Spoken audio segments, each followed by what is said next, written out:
Hi, my name is Bill Fritz, and I'm the leader of the Sunday morning forum held at Fellowshp Bible Church, Middleburg, Florida, each Sunday morning at 9:30 a.m.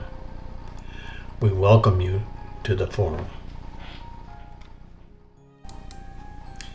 In our last forum, we covered Daniel 12, verses 5 through 6.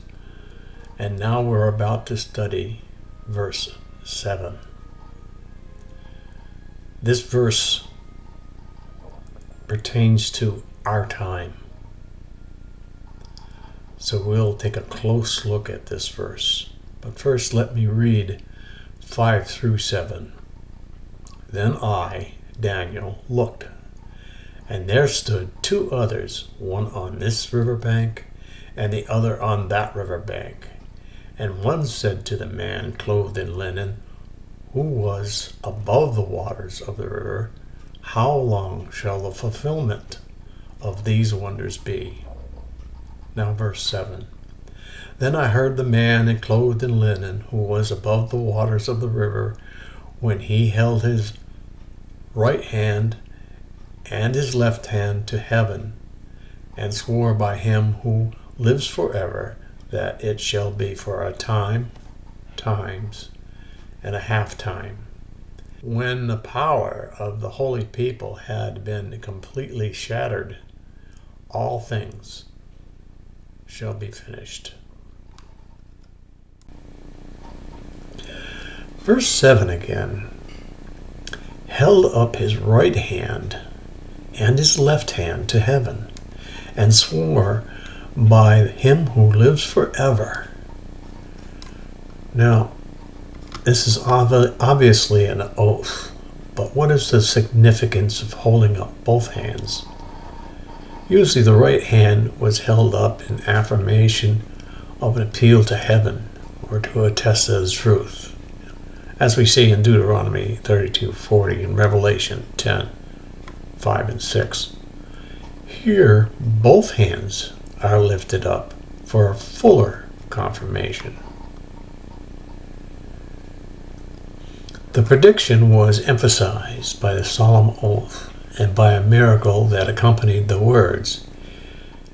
It appears to me that we're not talking about two heavenly beings, one on one riverbank and one on the other riverbank, but rather three heavenly beings, one on one riverbank, one on the other riverbank, and the third hovering above the water.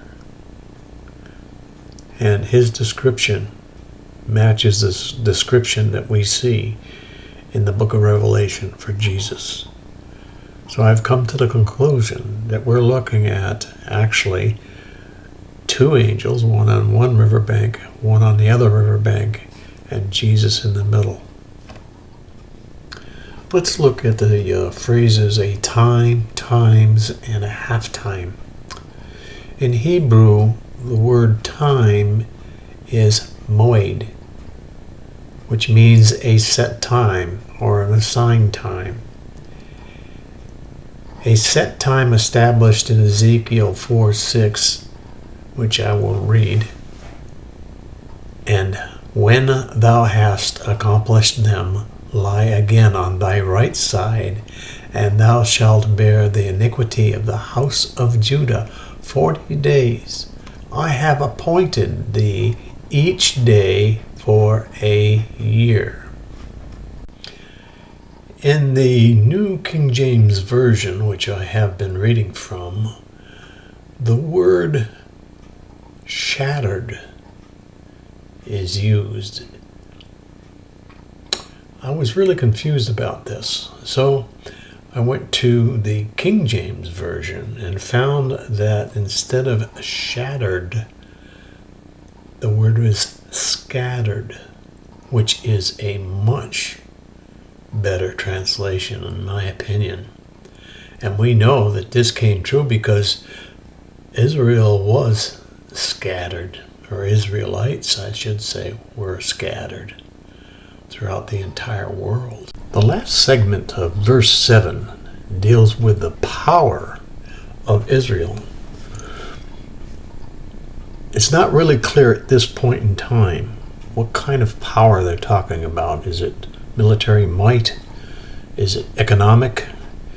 Is it the fact that they have a predominant amount of the coastline of the Mediterranean Sea? We don't really know at this point in time. However, we know that according to the scripture here in verse 7, that the power of the Israelites was shattered. It was shattered or broken apart. If the people of Israel were scattered, obviously their power would have been shattered or broken or dispersed. This is probably a fair interpretation of this part of verse 7.